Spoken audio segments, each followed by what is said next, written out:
ફળ ખાઈને પૂરું કરવાનું. આ ફળની અંદર ચપ્પુ મારવાનો નથી. ફળ ડાયરેક્ટ જમીન ઉપર ન મુકાઈ જાય તે ધ્યાન રાખવાનું. એમ કીધું કે જો જમીન ઉપર મુકાઈ જાય ને તો આપણું જે કરેલું પુણ્ય છે ને બધું પુણ્ય ક્યાં જતું રહે. એટલે આપણે કરેલું કર્મનું પુણ્ય આપણને મળે એટલા માટે આ ફળ નીચે ન મુકાય તે ધ્યાન રાખવાનું. બધાએ બે હાથ જોડી રાખો. બ્રાહ્મણ છેલ્લો અભિષેક કરે છે. મનની અંદર ઓમ નમઃ શિવાય જપ કરો. ઓમ ભગવતે વર્ણો રાજા વરમ સૂર્ય બૃહસ્પતિ ભગવાન શંકર સયોજનો યજ્ઞકે સદર ધાર શ્રી ગણ ये च बोधना अभिषेक फल सिद्धिरस्तो नमस्कार नमस्करोति.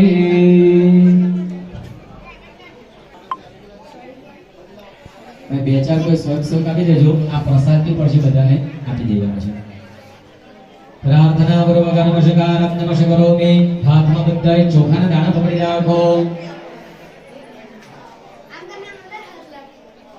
બે હાથ જોડી ભગવાનને પગે લાગો. યંત્ર દેવા ગણ સર્વે પૂજા મહાદેવા વિષ્ણુનામ પ્રસિદ્ધિર્થમ પુનરાગમનાય ચ.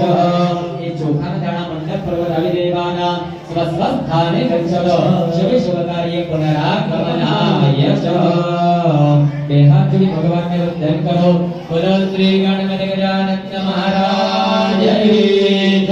બોલો દેવી મહારાજ જય. આદ્ય શક્તિ અંબે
પ્રસંગ ખવાઈ જાય એટલે હાથ ધોઈ કાઢજો.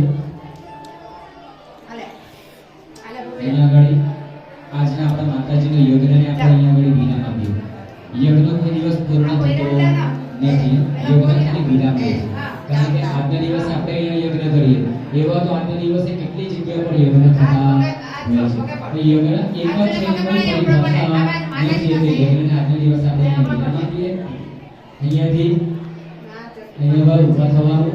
સવારે આપણે સંકલ્પ કર્યો કે આજના દિવસે અમે ગાય માતાની પૂજા કરીશું, ગાયનું દાન કરીશું. તો અહીંયા ઊભા થવાનું, ત્યાં ભગવાનને પગે લાગવાનું, બધાએ ગાય માતાને અલગ અલગ કંઈક દક્ષિણા ચડાવી વંદન કરવાના. જે તમને યોગ્ય લાગે તે ગાય માતાને કંઈક દક્ષિણા ચડાવી વંદન કરજો. ત્યાર પછી એમ કીધું છે કે બધા ભગવાનને અલગ અલગ દક્ષિણા ચડાવવી પડે, આપણે કશી દક્ષિણા ચડાવવી નથી. જો તમને બધા ભગવાનને અલગ અલગ ચડાવી હોય તો અલગ અલગ, અને બધા ભગવાન વચ્ચે એક જગ્યા પર વચ્ચે માતાજી પાસે ચડાવો તો પણ વાંધો નથી. એટલે વચ્ચે માતાજી પાસે કંઈક દક્ષિણા ચડાવજો, ગાય માતાને કંઈક દક્ષિણા ચડાવજો, ત્યાં ઊભા થવાનું, ભગવાનને પગે લાગવાનું. ત્યાર પછી અહીંયા આગળ બધા બ્રાહ્મણોને પગે લાગવાનું, બ્રાહ્મણોના આશીર્વાદ લેવાના.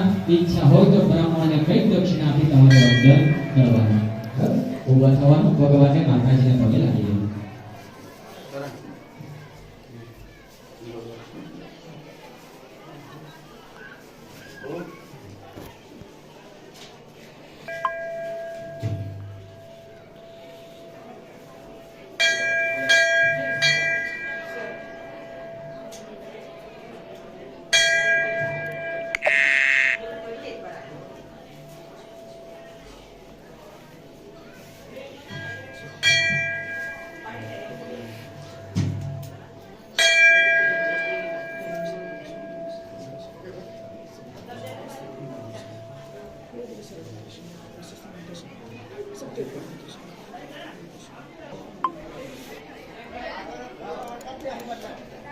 કિશનભાઈ આવો.